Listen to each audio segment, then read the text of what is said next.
Yeah. Just Did you write Gone at that time? I wrote Gone. Or before then? I Wouldn't it even be? wrote Gone before when I was still working. I think at that point I wrote Gone in like October 2011.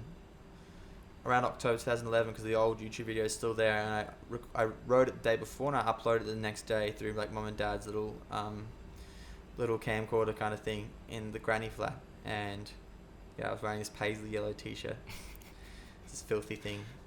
Is it weird that like Gone and Simple Things still get some of the biggest reactions at shows, knowing where you were at the time when you wrote them and like the place you're in and the position you're in? Yeah, it's bizarre. It is really bizarre. I think like I went through, unbeknownst to a lot of people, like with Gone, for example, like I went through a phase where I was like, I'd written it, released it on this EP on SoundCloud way back in the days. And at some point I was almost embarrassed by that song, believe it or not, for like I think a year or two. I felt like it was really like, it was a very teenager boy song, and I think because it was still like so close to home, I felt like this really funny thing. And then at some point I was like just so like I'm laughing through most of that song, like just in absolute disbelief that here's this song that and I think it's something really artists should realize, is that you don't know, like you can put in the best effort you can to a song, but you don't really know how people. With Runaway, I didn't know Runaway was going to do as well as it's done, you know. And with Gone, I wrote it because it was what happened to me, and it was like the most honest expression.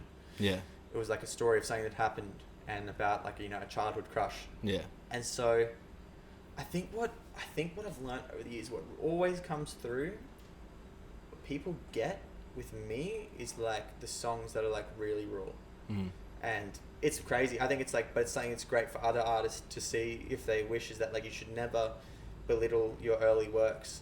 Even like Best Friend is one of the first songs I wrote on piano. Yeah. After learning piano, you know, and I'm really proud of that song. My playing will improve, has improved, should improve a little more. But I think there's something special when you first. There's something special about... In the first drafts. In the first drafts, you know, there's something you got to remember about those and like appreciate about those, because they're unadulterated. They're not observed in the same way as I observe my own songs now or build my own songs now. It doesn't make them any more or less special, but there's something about them that's like can be so genuine. Yeah. So yeah, it is crazy. It's crazy seeing like Gone all these years later that it's still like people really want to hear that song. Yeah, and I'm like, that's me. I'm on stage every show, like, just waiting for it. I'm like waiting to cry in the corner. Let's go. So it's like